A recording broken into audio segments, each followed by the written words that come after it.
कि ad hoc committee की आखिरी मीटिंग 18 मार्च को रखी गई थी। हमें एक्सटेंशन 3 महीने का 28 मार्च को मिला। अब हमने कन्वीनर साहब से बार बार निवेदन किया कि 2 महीने हो गए, आप मीटिंग का आयोजन क्यों नहीं कर रहे हो। मैं आपको ये भी बताना चाहूँगा कि स्पोर्ट्स एक्ट और आरसीए कॉन्स्टिट्यूशन के आधार पे कन्वीनर की जिम्मेदारी होती है टू कन्वीन अ मीटिंग।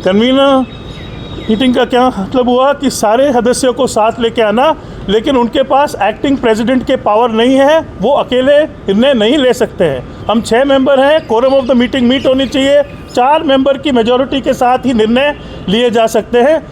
पिछले 2 महीनों में कन्वीनर साहब बियानी जी ने एक भी मीटिंग नहीं बुलाई और 12 डिस्ट्रिक्ट क्रिकेट संघों को अलग अलग किस्म के नोटिस दिए जो नियम के पूरी तरीके से खिलाफ है। और मैं मानता हूँ कि खेल को खेल ही रहने देना चाहिए, खेल में राजनीतिकरण बिल्कुल नहीं होना चाहिए। और ये बहुत दुर्भाग्यपूर्ण है कि उन्होंने एक जाति विशेष पे आरोप लगाया। ये खेल में ऐसा बिल्कुल नहीं होना चाहिए। मैं इसका पूरी तरीके से खंडन करता हूँ और खेद प्रकट करता हूँ। जोधपुर को भी नोटिस दिया है उन्होंने, जोधपुर आपका जो चुना हुआ है अमान्य है क्योंकि आप नागौर में। मैं स्पष्ट करना चाहता हूँ, 28 मार्च को मैंने नागौर से इस्तीफ़ा दिया। नियम अनुसार इस्तीफ़ा देने की प्रक्रिया क्या होती है? सबसे पहले नागौर के जो हमारे सेक्रेटरी हैं कांदू जी, उनको इस्तीफ़ा दिया गया। हिम्मत सिंह मेरे पीए साहब इधर ही हैं, उन्होंने 3 बारी इस्तीफ़ा लेने से इनकार कर लिया। उसके बाद हम गए खेल अधिकारी के पास, खेल अधिकारी ने इस्तीफ़ा स्वीकार किया और हमको रिसीविंग भी दी। ये देखिए 28 तारीख लिखी हुई है यहाँ पे। उसके बाद हम गए बेकारत्व विभाग, जो नागौर के डीआर साहब हैं, डीआर साहब ने भी इस्तीफे को नोट करके हमको जो है रिसीविंग दी है। अब अगर हमारे कांदू जी जो हैं नागौर जिले क्रिकेट संघ के सेक्रेटरी हैं, वो अगर इस्तीफा स्वीकार नहीं करते तो उसके लिए मेरे पास कोई इलाज नहीं है। नियम अनुसार खेल अधिकारी और नागौर में डीआर साहब ने मेरा इस्तीफा स्वीकार किया और जोधपुर का इलेक्शन पूरी तरीके से नियम अनुसार हुआ है। नागौर से जोधपुर आने का कोई औचित्य? आपके पास न्यूज़ भी आई होगी कि नागौर के खिलाफ स्पोर्ट्स काउंसिल ने नोटिस निकाला था, उसमें मेरी भी शिकायत थी। नागौर में कई तरीके की अनियमितताएं हो रही थी और free and fair selection process नहीं था और मेरे अध्यक्ष होने के तौर पे मेरे से कुछ भी नहीं, 6 महीने से कुछ भी मेरे से राय सलाह नहीं ली जा रही थी। और मैं ये मानता था कि this is not in the spirit of cricket, this is not in the spirit of the game. तो इसलिए मैंने सबसे पहले इस्तीफ़ा दिया, फिर डीआर और स्पोर्ट्स काउंसिल को एक कंप्लेन लिखी, नागौर जिला संघ की शिकायत करी। हम तो यही चाहते हैं, जोधपुर हो, राजस्थान हो, हमारे खिलाड़ी आगे बढ़े, खेल की सुविधाएँ अच्छी हो और पूरी मिला के क्रिकेट आगे बढ़े। और आपको मैं एक और चीज़ की सूचना देनी चाहूँगा, जैसे आपने अभी कहा था कि हमारी 18 तारीख को एडॉक कमेटी की मीटिंग हुई थी, इसको बियानी जी ने इलीगल बुलाया था। नियम अनुसार हमने उनको 2 महीने से रिक्वेस्ट किया, 2 महीने से उनसे निवेदन किया। जब उन्हें मीटिंग नहीं बुलाई, हमारे पास कोई चारा नहीं था। 6 में से 4 सदस्य वहाँ पे उपस्थित थे, which means that the quorum of the meeting was met. 4 लोगों से मीटिंग का कोरम मीट होता है और हमने उस मीटिंग में ये 4 रेजोल्यूशन पास किए। ये 4 रेजोल्यूशन है, इसमें यही लिखा है कि बियानी जी ने जो भी निर्णय लिए हमको उसकी कोई जानकारी नहीं है पिछले 3-4 महीनों में, और उनको नोटिस भेजने का किसी भी जिला संघ को, किसी भी व्यक्ति को अधिकार नहीं है। और हमने यहाँ पे ये भी लिखा है कि हैंड टू हैंड सारे नोटिस को विड्रॉ की जाए। एक और बात बताना चाहता हूँ, जो मेरे को उन्होंने नोटिस भेजा अपने पर्सनल मेल आईडी से भेजा, अपने पर्सनल मेल आईडी से, मेंबर्स की सहमति के बिना, मेंबर्स की अनुमति के बिना। ये तो मतलब कि खेल में राजनीति हो गई, मेरे को धमकाने का, डराने का प्रयास किया जा रहा है। लेकिन हम यही चाहते हैं कि खेल आगे बढ़े, हमारे खिलाड़ी आगे बढ़े, और मैं सही के लिए खड़ा हूँ, हमारी टीम सही के लिए खड़ी है। हमारे 4 एडॉक कमेटी के जो है मेंबर अन्याय के खिलाफ खड़े हैं और हम हमारी आवाज़ उठाते रहेंगे। आपने लिखा है कि मैं सीएम से शिकायत करूंगा, आपकी सीएम से भी बात हुई है? मैंने सीएम साहब के, खेल मंत्री जी के जो ईमेल आईडी है उसमें शिकायत लिखी है कि साहब एडॉक कमेटी के जितने भी सदस्य हैं हमारी राय नहीं ली जा रही है, नियम की धज्जियां उड़ाई जा रही है और राजस्थान में एडॉक कमेटी में क्रिकेट के साथ बहुत ज़्यादा अन्याय हो रहा है। इससे हमारे खिलाड़ी सफ़र कर रहे हैं। आरसीए के विवाद में सीएम साहब कूदेंगे? साहब मैं कोई कमेंट करने वाला ये नहीं होता हूँ। हमें सरकार ने नियुक्त किया है एडॉक कमेटी को। मैं सरकार का आभारी हूँ कि हमको ये जिम्मेदारी दी और हमारे दो ही चीज़ें हैं हमारे एडॉक कमेटी में, स्मूथ फंक्शनिंग ऑफ क्रिकेट और इलेक्शन होल्ड करना। और हमने पूरा प्रयास किया कन्वीनर साहब के साथ काम करें, लेकिन आप मीडिया के बंधुओं ने भी 3-4 बारी होगा, न्यूज़ 18 में बाइट आया, किस तरीके की अभद्र भाषा का इस्तेमाल किया गया। मैं इसे बिल्कुल भी स्वीकार नहीं करता हूँ। सरकार को नहीं हम हमारी आवाज़ उठा सकते हैं, मैंने शिकायतें की है। और एक और चीज़ बताना चाहूँगा आपको, स्पोर्ट्स काउंसिल ने डिस्ट्रिक्ट रजिस्ट्रार को नोट लिखा है, इसमें भी लिखा हुआ है कि कन्वीनर साहब जो भी कॉल ले रहे हैं, निर्णय ले रहे हैं, पूरी तरीके से अवैध है और इस पर जांच की जाए। अब आपका आगे का एक्शन सबसे पहले तो क्या होगा, पहला सवाल। दूसरा सवाल, जब आपने पूरे कोरम के साथ एडॉक कमेटी की मीटिंग की तो क्या एडॉक कमेटी को संयोजक को हटाने का अधिकार है, और अधिकार है तो आपने क्यों नहीं वो कार्रवाई की? नहीं साहब, नियम अनुसार एडॉक कमेटी के पास कन्वीनर को हटाने के पावर नहीं है। हमने ये 4 रेजोल्यूशन पास किए जिसमें हमने ये कहा कि पिछले 3 महीनों में हमारी सहमति के बिना, हमारे से पूछे बिना जो भी नोटिस निकाले गए हैं, अलग अलग जिला क्रिकेट संघों को डराया धमकाया जा रहा है, अलग अलग पद अधिकारियों को नोटिस दिए जा रहे हैं, उसमें एडॉक कमेटी की सहमति बिल्कुल नहीं थी, हमको कोई भी जानकारी नहीं थी। क्या चाहते हैं वो तो सर आपको उनसे ही पूछना चाहिए वो क्या कर रहे हैं। वो नियम, चुनाव की रणनीति के लिए ऐसा कुछ कर रहे हैं? वो ये नियम की क्यों धज्जियां उड़ा रहे हैं वो आपको उनसे पूछना चाहिए। उनको स्पोर्ट्स एक्ट की जानकारी नहीं है, उनको आरसीए के कॉन्स्टिट्यूशन की जानकारी नहीं है। हम तो पूरा देख के आए हैं, पढ़ के आए हैं। जो भी हो रहा है बिल्कुल अलग तरीके से हो रहा है। और मैं नहीं कह रहा हूँ, मेरे साथ 3 और एडॉक कमेटी के सदस्य भी कह रहे हैं कि जो भी हो रहा है बहुत गलत हो रहा है। और हम तो यही चाहेंगे कि खेल आगे बढ़े, क्रिकेट में किसी भी तरीके का राजनीतिकरण नहीं हो, खेल को खेल के दायरे से ही देखना चाहिए, क्रिकेट आगे बढ़े।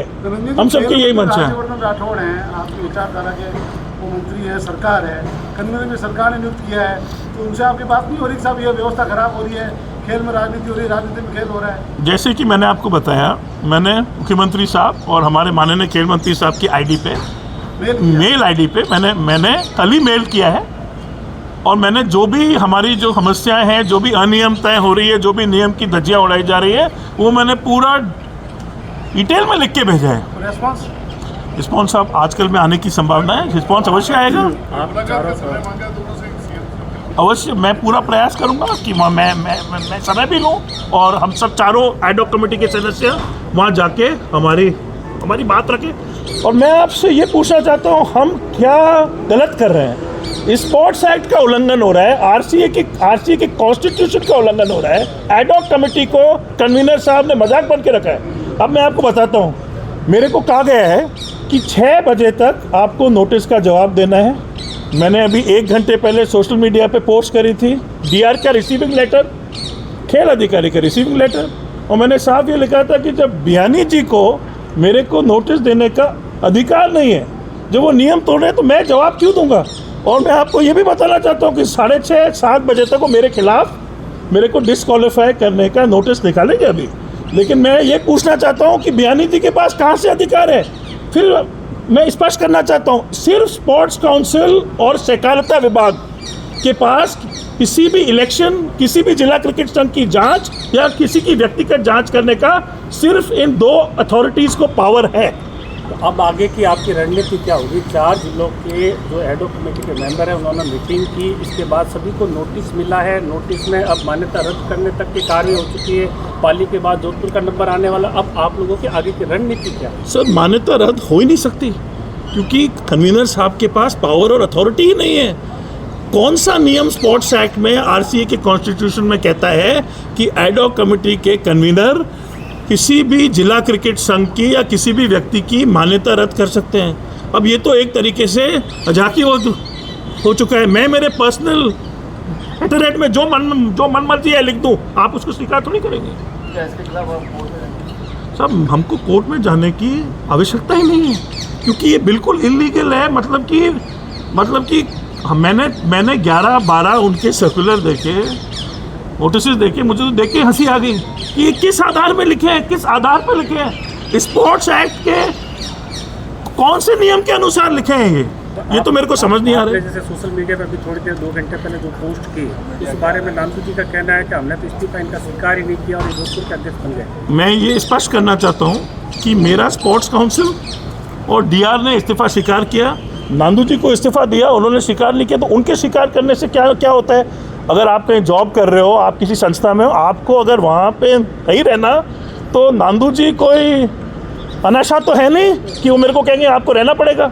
मैंने उनको 3 बार इस्तीफा दिया, उन्होंने स्वीकार नहीं किया। डीआर को दिया, स्पोर्ट्स ऑफिसर को दिया, उन्होंने मेरे को रिसीविंग करके दिया। और आपको आश्वासन दिलाता हूँ, किसी के भी मन में कोई किंतु परंतु है, हमारे पास सारे डॉक्यूमेंटेशन है। जोधपुर के चुनाव में कोई भी अनियमितता नहीं हुई है, हमारा चुनाव 100% लीगल है। जैसे कि आप सबको जानकारी है कि इलेक्शन के बाद जोधपुर क्रिकेट एसोसिएशन की आज पहली मैनेजमेंट मीटिंग ली गई, और मैं आप सबको आश्वासन दिलाना चाहता हूँ कि हमारी जो पूरी यूथ टीम है, ये जोधपुर में क्रिकेट के लिए एक नया सूर्योदय होगा। आप कई सालों से शिकायतें उनके आ रहे थे कि खेल जो है सही तरीके से कंडक्ट नहीं हो पा रहा है। हमारे 3 चीज़ पे मेन फोकस रहेंगे। सबसे पहले free and fair election process, जो भी टैलेंटेड खिलाड़ी है, रिजर्विंग खिलाड़ी है, उसी का सिलेक्शन हो। दूसरा, जब क्रिकेट का सीजन स्टार्ट हो तो ज़्यादा से ज़्यादा हम युवाओं को चांस दें, खेलने का मौका दें, ज़्यादा से ज़्यादा टूर्नामेंट कराएं। हमारे जितने भी, आपने अधिकतर एक बात एक ही होगी, न्यूजीलैंड, ऑस्ट्रेलिया, जो जोधपुर की आबादी है उन 2 कंट्रीज़ की, वो बार बार वर्ल्ड चैंपियन बनते आ रहे हैं। उसका एक मुख्य कारण है कि न्यूजीलैंड और ऑस्ट्रेलिया में क्लब कल्चर, क्लब क्रिकेट को बहुत महत्वपूर्ण तरीके से लिया जाता है। जितने भी हमारे क्लब हैं, हमें पूरा ध्यान रखेंगे कि हमारे क्लब एक्टिव क्लब हों, ताकि हमारे युवा खिलाड़ियों को आगे बढ़ने का मौका मिले। उसी के साथ आने वाले समय में जोधपुर शहर में, ग्रामीण इलाकों में टैलेंट हंट रखने का भी प्रयास किया जाएगा, और ऐसे कई उपचार किए जाएंगे जो आपने पहली बारी देखे हैं। जोधपुर भी आपको दे देंगे सारे अपडेट डॉक्यूमेंट। सुनिए, 11 क्लब रजिस्टर्ड है और 11 के 11 क्लब एक्टिव है। ऐसा एक भी डोमेंट क्लब नहीं है हमारे। जो आपके सदस्य चुने गए, हाँ, उनमें से जो सदस्य चुने उनके क्लब का नाम जो रजिस्टर्ड है और एक्टिव है। मेरे क्लब का नाम है युगांतर क्लब। आपका नहीं, हाँ। जोधपुर क्रिकेट। जोधपुर क्रिकेट में मेरा क्लब है विजडम स्टार, आपका है ना। उसके अलावा जो क्लब के पदाधिकारी, आप रजिस्टर ऑफिस जाइए, उनकी डिटेल लीजिए। आप ऐसा करिए, आपसे सुनिए, तो आपको लिस्ट दे देता हूँ ना, मैं लिस्ट दे देता हूँ, ये दो। अपन ऐसा करते हैं, तो ये लीजिए, प्रेस कॉन्फ्रेंस के बाद प्रिंट आउट आप लिस्ट ले लीजिए ना सर, पब्लिक में हो तो आप सबको प्रिंट आउट दे देंगे। हाँ, इस प्रेस कॉन्फ्रेंस के बाद अब सारों को एक अच्छा प्रिंट आउट दे देंगे सारे क्लब की डिटेल के साथ। अब जब कन्वीनर आपका कोई बात नहीं मान रहे हैं, आप कह रहे वो सब कुछ गलत कर रहे हैं, तो आखिर इस कन्वीनरशिप पर निर्णय कौन लेगा? सरकार, क्रीड़ा परिषद, खेल मंत्री, मुख्यमंत्री, कौन लेगा? देखिए साहब, जो मैं नियम समझता हूँ, हमें राजस्थान सरकार ने एडॉक कमेटी के सदस्य के रूप में हम 6 लोगों को नियुक्त किया। सरकार ही निर्णय लेगी। हमारी क्रिकेट के प्रति, खिलाड़ियों के प्रति एक महत्वपूर्ण जिम्मेदारी है। कुछ भी अन्याय हो रहा है, कुछ भी गलत हो रहा है, हम आवाज़ उठाना हमारा अधिकार है लोकतंत्र में। और मैं तो हमेशा ही कहते आया हूँ कि कन्वीनर बिहानी साहब आरसीए को जैसे अफ़गानिस्तान को तालिबान चला रहे हैं, उस तरीके से वो चलाने का प्रयास कर रहे हैं। बहुत अन्याय हो गया है, बहुत ज़्यादा नोटिस सर्व कर दिए गए हैं। इन्होंने हमारे अकाउंटेंट को भी नोटिस दे दिया कि आप कल से नौकरी में नहीं आओगे। ये एग्जीक्यूटिव बॉडी कर सकती है। तो हर एक नोटिस जो निकला है, हर एक नोटिस में अनियमितता है। हर एक नोटिस अमान्य है। और जैसे मैंने आपको कहा 7 बजे उनकी पर्सनल मेल आईडी से मेरे पास भी नोटिस आएगा। मेरे को मेरी आवाज़ मेरी बुलंद आवाज़ को दबाने का प्रयास है। ये जो भी आएगा उनका वो बिल्कुल अवैध है, बिल्कुल अमान्य है, नियम के अनुसार नहीं। मैं नहीं डरूंगा।